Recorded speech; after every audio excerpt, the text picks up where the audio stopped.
Assalamualaikum warahmatullahi wabarakatuh. Saya Vidya Rohman di sini akan menjelaskan sedikit tentang konsep pembiayaan dalam perbankan syariah. Pengertian pembiayaan itu sendiri adalah pendanaan yang dikeluarkan untuk mendukung investasi yang telah direncanakan. Istilah pembiayaan intinya berarti I believe, I trust, saya percaya dan saya menaruh kepercayaan. Falsafah pembiayaan.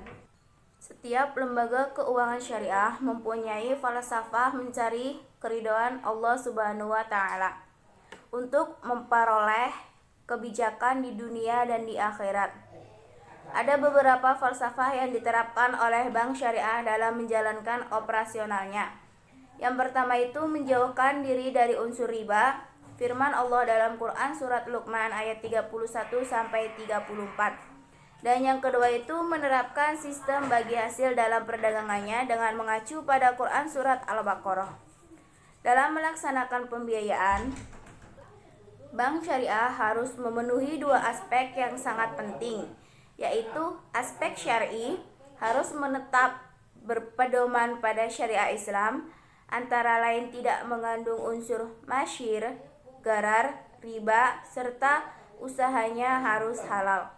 Dan yang kedua itu aspek ekonomi, yakni dengan tetap mempertimbangkan perolehan keuntungan baik bagi bank maupun nasabah. Selanjutnya yaitu prinsip-prinsip pembiayaan. Prinsip pembiayaan itu dibagi menjadi tiga. Yang pertama itu prinsip bagi hasil, yang terdiri dari mudarobah, musyarokah, dan muzarra'ah. Dan yang kedua itu prinsip jual beli, yang terdiri dari bai al-murabbahah, bai al-muqayyadah, bai al-mutallaqah, bai as-salam, dan bai al-istisna. Selanjutnya yaitu prinsip sewa menyewa. Prinsip sewa menyewa terdiri dari dua jenis akad. Yang pertama itu akad ijarah dan akad ijarah mutabihabi at-tamlik. Selanjutnya yaitu jenis-jenis pembiayaan.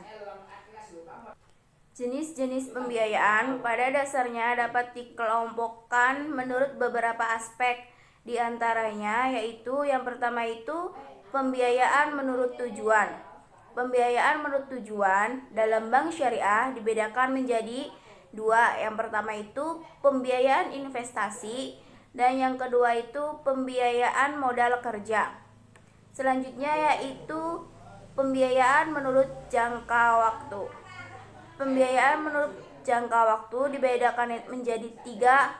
Yang pertama itu pembiayaan jangka waktu pendek dengan waktu 1 bulan sampai 1 tahun.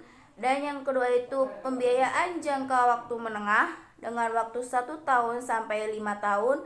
Dan pembiayaan jangka waktu panjang dengan waktu lebih dari 5 tahun. Selanjutnya yaitu analisis kelayakan pembiayaan.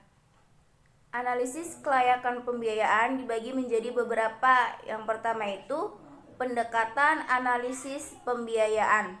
Pendekatan analisis pembiayaan ya dibagi beberapa juga. Yang pertama itu pendekatan jaminan, yang kedua itu pendekatan karakter, yang ketiga itu pendekatan kemampuan, yang keempat itu pendekatan dengan studi kelayakan, yang kelima pendekatan pelunasan, dan yang keenam pendekatan fungsi bank.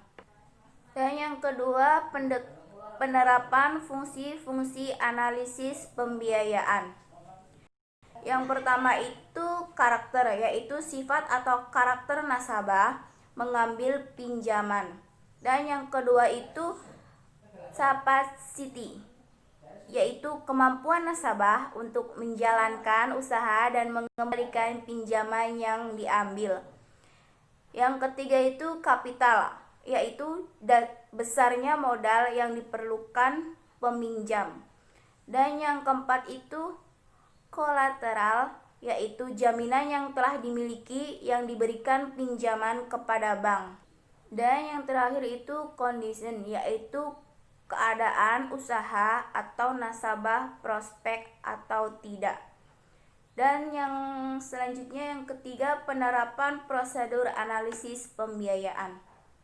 Aspek-aspek penting dalam analisis pembiayaan yang perlu dipahami oleh pengelola bank syariah adalah yang pertama itu berkas dan pencatatan. Dan yang kedua itu data pokok dan analisis pendahuluan. Yang ketiga itu penelitian data. Yang keempat itu penelitian atas realisasi usaha. Yang kelima itu penelitian atas rencana usaha. Yang keenam itu penelitian dan penilaian barang dan jasa. Dan yang terakhir laporan keuangan dan penelitiannya. Dan selanjutnya pengawasan dan penanganan pembiayaan bermasalah. Secara umum, pembiayaan bermasalah disebabkan oleh faktor-faktor intern dan faktor-faktor ekstern. Faktor intern adalah faktor yang ada di dalam perusahaan itu sendiri, sedangkan faktor ekstern berarti faktor yang ada di luar dari perusahaan itu sendiri. Beberapa langkah yang dapat dilakukan sebagai berikut. Yang pertama itu analisis sebab kemacetan. Yang kedua itu mengenali potensi peminjam. Yang ketiga itu melakukan perbaikan akad. Yang keempat itu memberikan pinjaman ulang.